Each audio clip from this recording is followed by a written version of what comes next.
estamos começando aí um novo momento de reflexão. Esse momento de reflexão é para nós um espaço para aperfeiçoarmos nossos conceitos.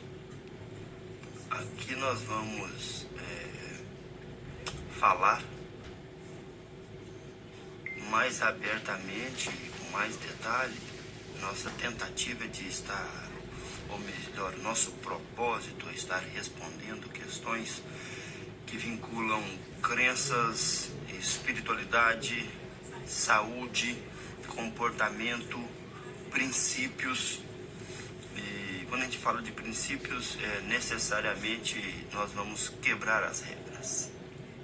Os princípios, eles existem para que a gente entenda mais amplamente quais são as leis que vigoram dentro de determinados quadros e setores da vida. Então, nós vamos estar discutindo isso aí mais amplamente, né? Cuidando dessas informações, porque isso é que é interessante, que a gente esteja falando daquilo que verdadeiramente nos incomoda. Nós estamos com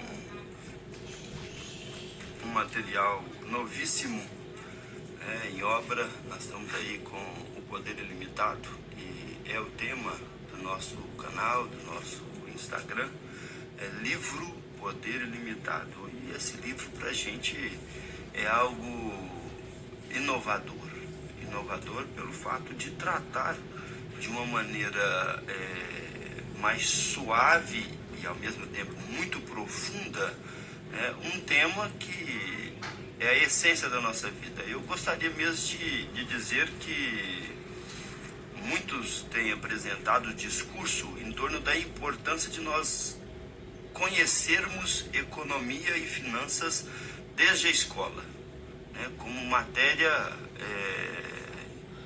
de instituição educacional do ensino básico. E eu tenho visto outros aspectos. A Andresa está aí com a gente. Andresa, beijão pra você, minha querida. Eu tenho visto um outro aspecto interessantíssimo, porque empreendedorismo também deveria ser objeto de estudo desde o ensino básico. Gente, mas de todos esses elementos que estão fora da escola, nós também gostaríamos de dizer que nós precisaríamos estar estudando desde o ensino básico elementos que se vinculam à filosofia, à sociologia. É um quadro muito amplo de conteúdos que não estão no ensino básico. E é por isso que o nome é ensino básico, mas que nós deveríamos ter acesso a cursos, a informações em torno de algo que estabelece uma relação, um vínculo com todos os conteúdos do ensino básico e também com todos os conteúdos que nós julgamos que deveriam estar nesse ensino básico, como finanças, empreendedorismo, filosofia, sociologia e etc. Então, o tema que casa todos estes assuntos é fé. A fé é o tema que casa todos esses assuntos em qualquer setor da nossa vida. E um outro elemento extraordinário que se vincula à fé por uma questão de irreflexão ou por uso indiscriminado, o outro elemento básico é a crença. E nós vamos mapear melhor essas crenças, que o nosso objetivo aqui é estar entrando em detalhes com relação a essas crenças. Nós vamos mapear essas crenças para identificar como que isso interfere na nossa vida e nas nossas tomadas de decisão. Vamos estar falando sobre decisão, vamos estar falando sobre condição. A decisão e a condição interferem nossa maneira de enxergar as condições, e as decisões a serem tomadas interferem profundamente nas nossas vidas. Então, nós vamos pegar aquilo que é do nosso cotidiano, do dia a dia, e vamos ampliar isso aí, colocar um conceito mais amplo para enxergarmos o que nos compete fazer em nosso benefício. Eu estava com uma lista interessantíssima. Quem não tem acesso a esse material está muito barato, tá muito de graça, né? É um livro da Louise Hay, né? Chama Você Pode Curar Sua Vida. E a Louise Hay nos traz alguns quadros aqui muito interessantes. Por exemplo, eu vou começar dizendo das crenças no seu aspecto de saúde, para a gente poder entender melhor isso aqui. Muita gente está cheia de acne no rosto, né? É um padrão muito interessante. Eu me amo e me aceito onde estou agora mesmo. Sou formidável. Quem não se ama e não se aceita vai me perguntar assim: André, mas muita gente não se ama. Eu estou para te dizer que 97% das pessoas não se amam. Não entenderam o que é se amar. Mesmo porque as nossas crenças a respeito do amor, elas estão vinculadas a uma maneira de ser daqueles que dizem nos amar e que nos tratam de uma certa forma. Então, uma pessoa que está cheia de acne no rosto, no corpo, né?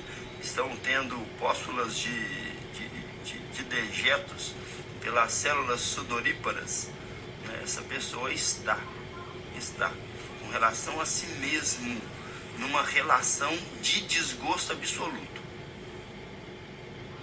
Pega o contexto. Então, vou colocar um princípio básico que nós estamos falando. Qual é o princípio básico que nós estamos falando agora? Vamos determinar isso.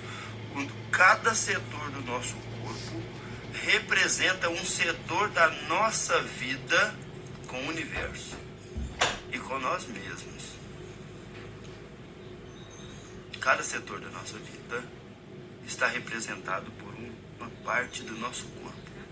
A maneira como nós lidamos com os conceitos que construímos desde a infância.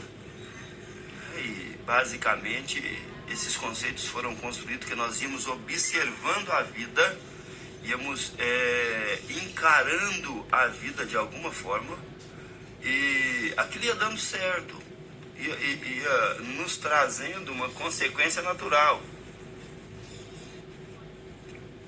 Da maneira que a gente ia observando o que ia nos acontecendo na infância, a gente ia criando um determinado critério para se encaixar nessa vida, para se encaixar naquele contexto dentro da família, lá em casa, na casa dos nossos pais. Então, convenhamos que nesse princípio, como eu verdadeiramente me amo, é muito interessante, porque às vezes a gente apanhava e o outro dizia que estava nos batendo porque nos amava.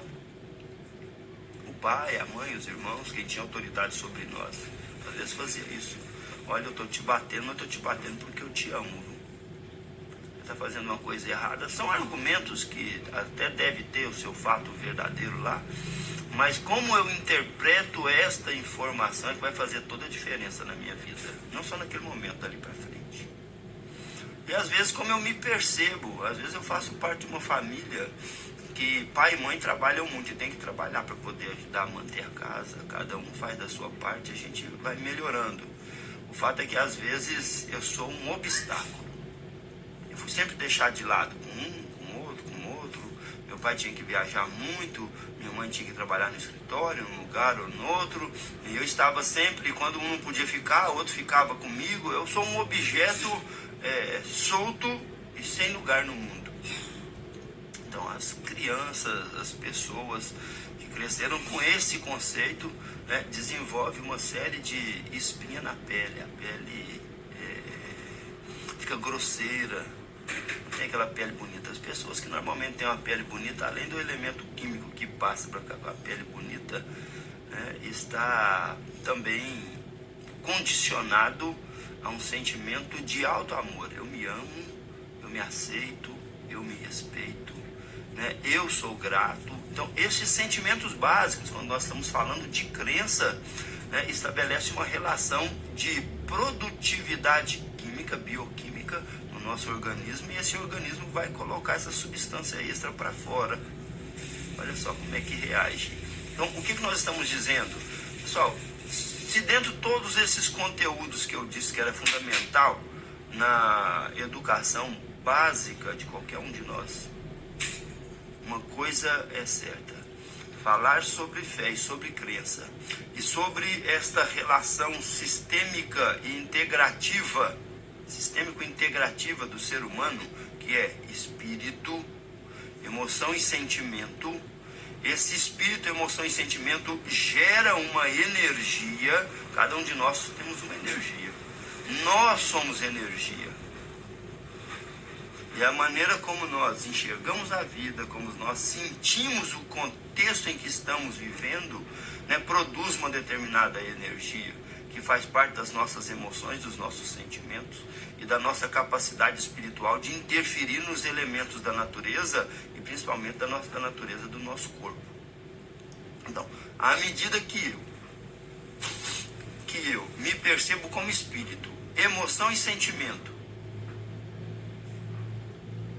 me percebo como um ser psíquico. Eu tenho uma mente, eu tenho um consciente, eu tenho um subconsciente, eu tenho um superconsciente. Olha só que maravilha, gente. Eu tenho um corpo. Então, assim como os meus pensamentos interferem no vácuo dos elementos atômicos ao meu derredor, o meu pensamento interfere no vácuo molecular da célula, lá na célula. E vai contendo substância, vamos dizer assim, que de cada 120 minutos eu tenho uma interferência direta na qualidade das substâncias que as minhas células produzem.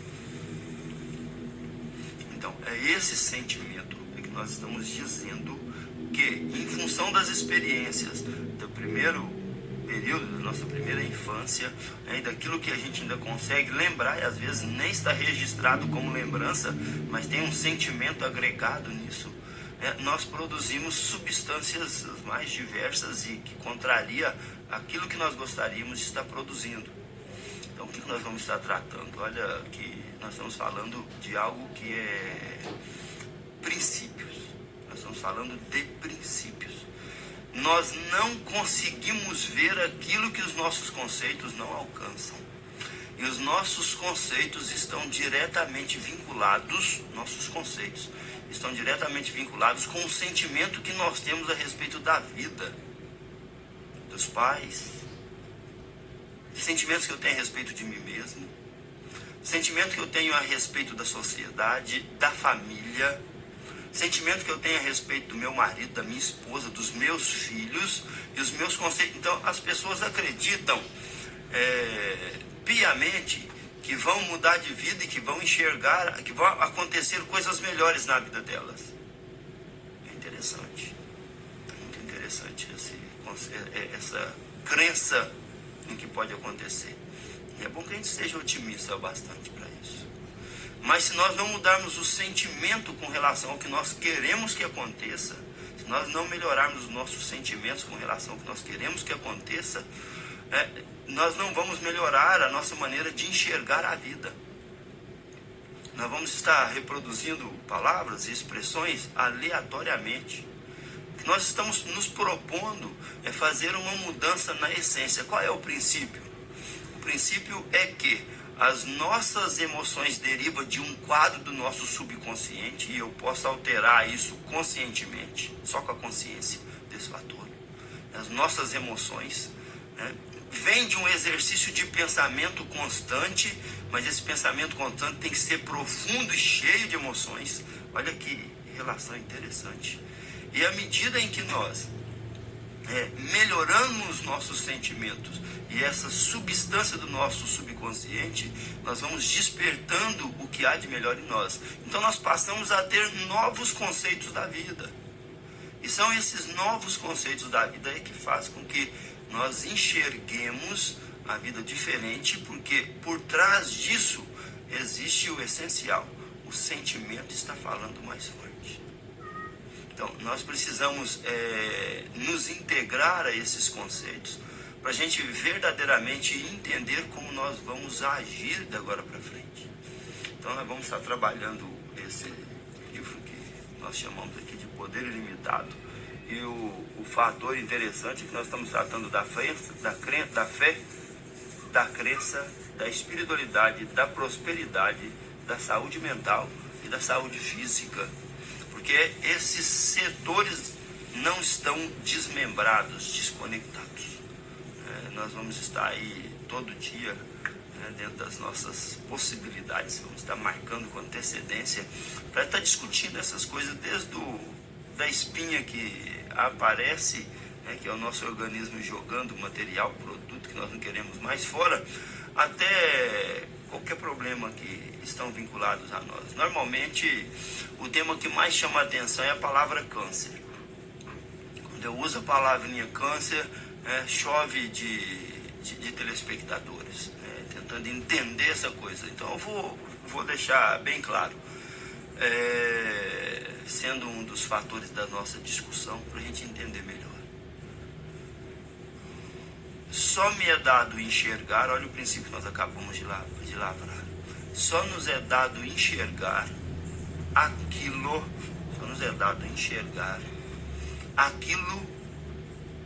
para o que nós estamos preparados para ver. A natureza só nos permite ver aquilo que nos torna melhores. E o que vai nos tornar melhor, às vezes, é o extravasar de um conceito em que eu vou dizer para mim mesmo, não quero mais, não me serve. Então, eu enchi daquele tipo de sentimento que produz aquele conceito, então eu me abro para sentir diferente, criar conceitos diferentes. Eu ouço muita gente por aí, principalmente na clínica, nós temos uma clínica, atendemos pessoas, olha que coisa interessante. As pessoas dizem, eu não perdoo mesmo. Pessoal, perdoar não tem a ver com a ofensa. Perdoar tem a ver com decisão. Você decide se perdoa ou não perdoa. Veja que não é um sentimento, é uma decisão. Então depois nós vamos estar tratando da questão de decisão e de condição. Perdoar é uma decisão. Não tem a ver com uma condição. Então quando eu decido perdoar, é porque eu já me enchi daquela sensação de estar magoado, de sofrer por uma coisa que não volta mais. Não tenho o que fazer pelo que passou. Então, quando eu decido perdoar de verdade, quando eu decido sair desse espaço de desconforto, eu tomei uma decisão independente da condição. Perdão é isso. Mas na minha clínica, muitas pessoas chegam ao consenso, depois de 3, 4, 5 sessões, de que merece perdoar o outro para se ver livre daquele estado de desconforto, de vinculação negativa a alguém. A pessoa chega nesse aspecto.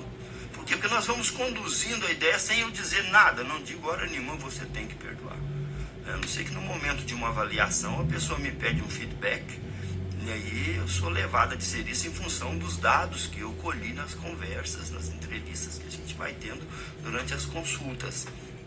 E aí, o que é muito interessante com relação a isso é que, estudando o que gera a falta de perdão, o rancor, o remorso, o apego às coisas velhas, em especial aquilo que produz mágoa, ressentimento, é o câncer. Então veja bem, eu vivo um momento em que eu produzo raiva em mim em função de uma coisa que não existe mais. E uma coisa que eu sempre digo na clínica é: a raiva existe um pico. A raiva existe por 90 segundos. Qualquer pessoa que queira ter raiva pode pensar no que sofreu, no que estava em dificuldades. A Andresa dizendo aí, excelente explanação. Andresa, obrigado por você estar aí com a gente. Sempre que eu decidir perdoar, eu estou desconsiderando as condições. Mas isso não é bom para quem é perdoado. Isso é bom para eu que perdoo. A limpeza, estou fazendo uma faxina íntima nas minhas emoções, nos meus sentimentos. Então imagine que alguém viva com raiva, ou produzindo raiva de 90 em 90 segundos, que dura só 90 segundos, um pico de raiva, uma vida toda. Pessoal, que tipo de emoção essa pessoa tem? Rancor, decepção com a vida, Ela é vitimizada porque, auto-vitimizada, porque ela acredita que o que o outro fez é que está produzindo isso nela. Gente, é um conceito muito atrasado a respeito de causa e efeito. Atrasadeza.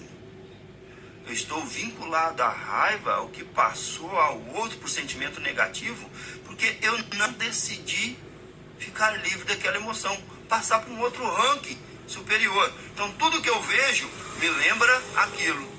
É assim, não é? Então no momento em que eu me disponho a tomar a decisão, a passar para um ranking mais elevado de sentimentos, aqueles sentimentos inferiores tendem a começar a diminuir dentro das substâncias que eu produzo no meu corpo. O meu sistema límbico está diretamente ligado às emoções, né, e vai determinar para as glândulas a natureza de hormônio, a natureza de substâncias que devem estar contidas nas minhas células, nas mais diversas. E eu vou retendo essa substância à medida que estou vivendo com raiva, com rancor, etc. O que é o câncer?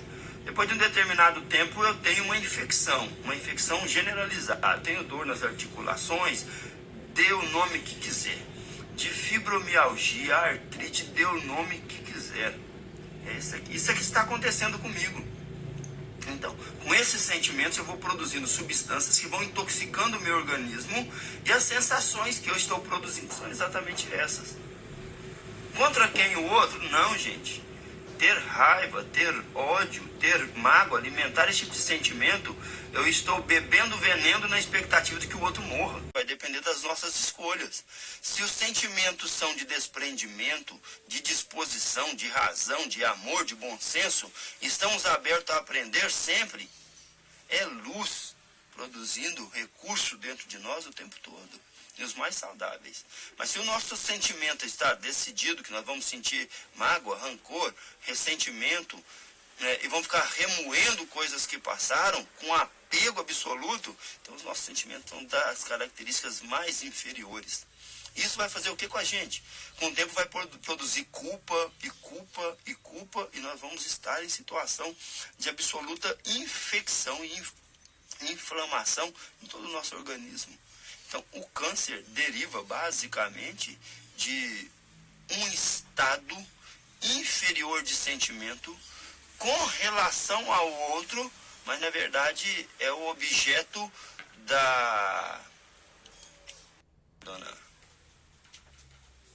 Então, o que é a religião nesse aspecto? Olha, a religião é ótima, se torna um homem melhor. Para o homem que não se torna melhor com a religião não cumpre o seu papel. Essa é a grande verdade. Então, para a religião cumprir o seu papel, é necessário que o homem se sinta bem dentro dela e aberto para se dilatar, para crescer em espírito e verdade. Porque qual é o papel da religião? É conduzir a espiritualidade. É fazer um exercício consciente de fé, de melhoramento das crenças, de percepção da sua abundância como ser espiritual, filho de Deus, herdeiro do universo. Em consequência disso, o que nós teríamos? Uma saúde mental extraordinária e, consequência, uma saúde física fora do sério. Pessoal, nós vamos estar tratando desses temas todos os dias. Estamos aqui